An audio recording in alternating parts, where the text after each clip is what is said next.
जय हिंद दोस्तों। Group D की अपडेट आ चुकी है। ग्रुप डी के लिए जो ऑफिशियल अपडेट है वो आ चुकी है। और याद रखिए कि ये ऑफिशियल अपडेट काफ़ी लोगों को दुखी भरी न्यूज़ देने वाली है और कुछ लोगों को खुशी भरी न्यूज़ भी दे सकती है, क्योंकि मैक्सिमम लोग अभी ज्वाइनिंग का वेट कर रहे हैं, ज्वाइनिंग का इंतजार कर रहे हैं, सारी चीज़ें कि हाँ बस जल्दी से एग्ज़ाम हो जाए। काफ़ी लोगों ने अपनी जॉब छोड़ करके प्रिपरेशन करी है, मतलब बेचारे प्राइवेट जॉब कर रहे हैं, सारी चीज़ें, फिर भी उस जॉब को छोड़ करके इस प्रिपरेशन में लग गए थे कि अब हम अच्छी तरह से प्रिपरेशन करेंगे, इस बार हमें सिलेक्शन चाहिए, सारी चीज़ें। अब देखिए ग्रुप डी ने किस तरह से हताश किया, रेलवे ने किस तरह से लोगों को परेशान कर रहा है, क्या क्या चीज़ें निकाल रहा है, नई नई चीज़ें बनाए पड़ा है। ये बहुत ही मतलब गलत बात है। पहली बात तो ये देख लीजिए, सबसे मेन बात, हम सारी बातों को आपके पक्ष पर रखेंगे, आपके चीज़ों सामने रखेंगे, सारी चीज़ें आपको बताएंगे। सबसे पहले CBT 1 का जो एग्ज़ाम है उसकी डेट याद रखिए कि CBT 1 की जो एग्ज़ाम डेट है वो 23 फरवरी है, बिल्कुल भी भूलिएगा मत। 23 फरवरी से आपका एग्ज़ाम स्टार्ट है CBT 1 का। तो सबसे पहले याद रखिए कि ग्रुप डी के 2 एग्ज़ाम होने वाले हैं, ठीक है। 2 एग्ज़ाम होंगे ग्रुप डी के। सबसे पहले होगा CBT 1 जिसकी एग्ज़ाम डेट हो गई 23 फरवरी। 23 फरवरी से एग्ज़ाम डेट चालू हो जाएगी।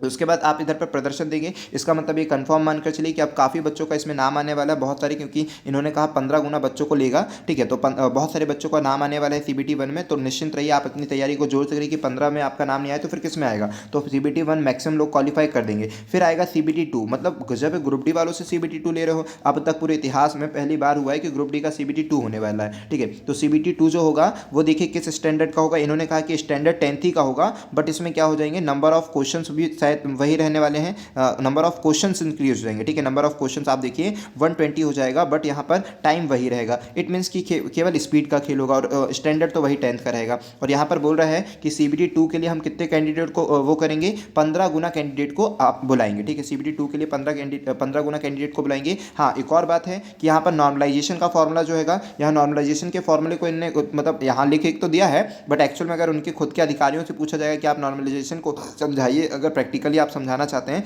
तो कहते समझाइए, तो वो यहाँ पर नहीं बताते हैं।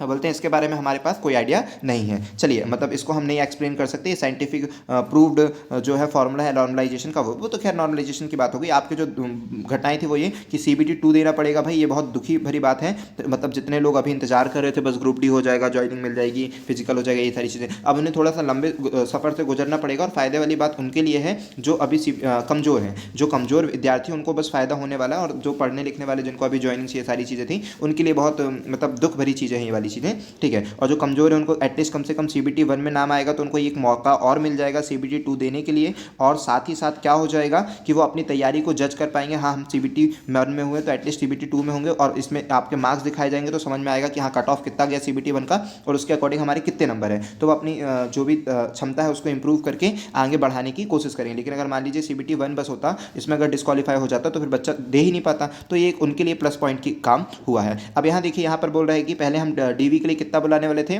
Document verification. PET का तो हो गया, PET के लिए उन्होंने कहा कि यहाँ पर PET के लिए, इवन की PET, मतलब कितना मूर्ख निकल रहा है रेलवे, कुछ समझ में नहीं आ रहा रेलवे करना क्या चाहता है भाई, कैसा क्या डिसीजन ले रहा है, कुछ भी समझ में नहीं आ रहा, पागल सा हो गया है, कुछ समझ में नहीं आ रहा है। Based on the performance of candidate in CBT subject to their qualification ई PET कैंडिडेट 1.05 टाइम। देखिए PET के लिए कितना कैंडिडेट बुला रहा है, 1.05 टाइम्स कैंडिडेट को बुला रहा है, ठीक है। ये एक्स्ट्रा इतने कैंडिडेट को बुलाता। Candidate to be called for document verification shall be 5% beyond the number of notified vacation. मतलब जितनी भी हमने वैकेंसी बुलाई है उससे 5% ज़्यादा ना, 5% ज़्यादा वो डॉक्यूमेंट वेरिफिकेशन पे बुलाता। लेकिन यहाँ पर देखिए क्या हुआ है, अब इसे चेंज कर दिया गया, ये वाला चेंज हो गया है। Based on the performance of CBT in CBT 2 subject of their qualification in PET the number of candidate be to be called for document verification shall henceforth be equal to the number. ये सब जाने दीजिए, हम आपको normally बता देते हैं, ठीक है। 1:1। तो यहाँ पर साफ साफ बोला जा रहा है कि जितने भी कैंडिडेट CBT 1 में अच्छा प्रदर्शन देंगे केवल उतने ही मतलब गजब कर दिए भाई। PET के लिए, हमेशा PET के लिए वो ज़्यादा कैंडिडेट बुलाता था, लेकिन इसने कहा है कि हम CBT 2 के क्वालिफिकेशन को, मतलब जो भी उसके मार्क्स आएंगे उसके अकॉर्डिंग हम केवल उतने ही स्टूडेंट बुलाएंगे PET के लिए जितनी वैकेंसी है। मान लीजिए 5000 वैकेंसी है तो 5000 ही कैंडिडेट को हम बुलाएंगे जिस भी वहाँ का होगा उसकी। तो अब यहाँ पर दुख भरी बात यह है भाई कि बाकी स्टूडेंट को फिर दोबारा बुला, मतलब गजब करो भाई। जब फिर उनका DV होगा फिर चीज़ होगी। मान लीजिए अगर केवल 5000 आपने कैंडिडेट बुलाया और आपके इधर पे 5000 वैकेंसी भी है, तो इनमें से ऐसे होंगे कि 3000 बस ही फिजिकल पास कर पाएंगे, केवल 3000 बच्चे फिजिकल पास कर पाएंगे, तो 2000 बच्चों का नुकसान हो गया। अगर यही तो पहले ही से 15000 बुलाए होते 15,000 वैकेंसी बुलाते हैं। मतलब इनको क्या करना चाहिए वो बातें अभी हम बाद में बताते हैं, बट ये सोचिए कि जो बच्चे फिजिकल नहीं निकाल पाएंगे तो फिर इनको फिर दोबारा डीवी करवाएंगे, फिर ये चीज़ें, तो ये चाहते हैं कि अच्छी लंबी प्रोसेस हो जाए, कि रेलवे को बहुत टाइम मिले। मतलब गजब करना चाहते हैं, इनको थोड़ा सा कॉमन सेंस नहीं है कि भाई फिजिकल के लिए आएंगे बच्चे तो काफ़ी बच्चे ऐसे होंगे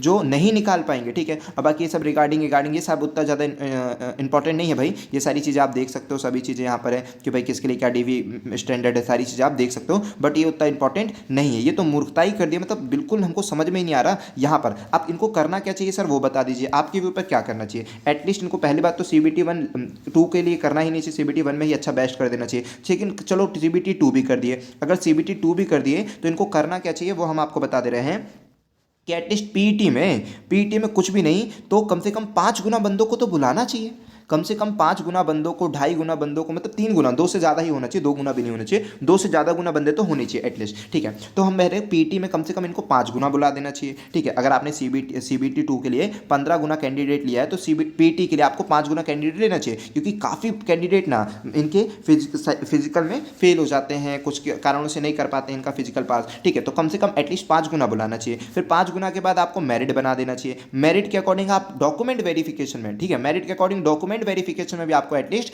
1.5 गुना कैंडिडेट को बुलाना चाहिए, जितनी भी वैकेंसी है उसका 1.5 गुना कैंडिडेट डीवी के लिए बुलाना चाहिए। फिर डीवी के बाद उनका मेडिकल करा लेना चाहिए, फिर उसके बाद सारी चीज़ें, मतलब 1.5 गुना कैंडिडेट को आपको एटलीस्ट रखना ही चाहिए, जिसका आप डीवी करा दें, डीवी के बाद आप मेडिकल करा दें। इसमें आपका समय कम लगेगा, मतलब सारी चीज़ें प्रोसेस चलती रहेगी, लास्ट में बस कुछ बच्चे वेटिंग के लिए रुक जाएंगे, ठीक है। लेकिन आप क्या कर रहे हो, मतलब गजब कर रहे हो, पीटी में ही आपने छाट दिया, पीटी में ही बोल दिया कि जितनी वैकेंसी हम उतने लोगों को बस बुलाएंगे, एक रेशो, जितनी वैकेंसी उतने लोगों को। आप पीटी मान लीजिए 2,000 बच्चे फेल हो जाएंगे, फिर आप अगेन फिर डीवी करवाएंगे, फिर ये, तो आप इसका साफ साफ मकसद यही निकलता है कि आप टाइम को बढ़ाना चाहते हैं, आप इसी पोस्ट को न जाने कितनी बार खींचना चाहते हो। मतलब अगेन आप डीवी निकालेंगे, फिर उनका मेडिकल होगा, ठीक है। मतलब जो पीटी पास, एक तो पीटी भाई, पीटी जब नहीं होगा तो आप वैकेंसी क्या करोगे, पीटी में तो बुला ही नहीं रहे हो, पीटी में ही आप 1 रेशो में बुला रहे हो, मतलब अब क्या आप दोबारा पीटी करोगे, मतलब आपका कोई कॉन्सेप्ट ही नहीं समझ में आ रहा, आप क्या करना चाहते हैं, कैसे क्या करना चाहते हैं। तो हमारी तरफ से तो देख लीजिए, हमने आपके सामने सारे पक्ष रख दिए, जो रेलवे ने किया वो भी आपके सामने रख दिया, और हमारे इशू अकॉर्डिंग क्या होना चाहिए वो भी रख दिए। अब देख लीजिए क्या कैसी चीज़ें हैं,